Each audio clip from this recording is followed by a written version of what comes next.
அழகர் மலையில் உள்ள அழகர் தான் இருப்பதிலேயே மிக அழகான உற்சவமூர்த்தி. அவரை காண மலையாள தேசத்து மன்னர் வந்தார். அழகில் மயங்கி நின்றார். அழகரை கவர்ந்து செல்வதற்காக 18 மந்திரவாதிகளை ஏற்பாடு செய்தார். 18 மந்திரவாதிகளும் தங்களுக்கு துணையாக கருப்பை அழைத்து சென்றனர்.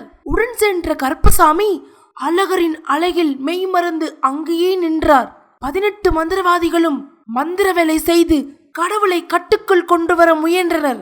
ஆனால் அழகரோ கோவில் பட்டருக்கு கனவில் உணர்த்தினார்.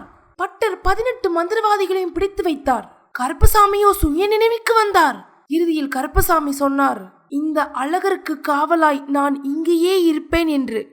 அந்த ஊர் மக்களும் 18 களிமண் படிகள் அமைத்து 18 பேரையும் அதில் புதைத்தனர்.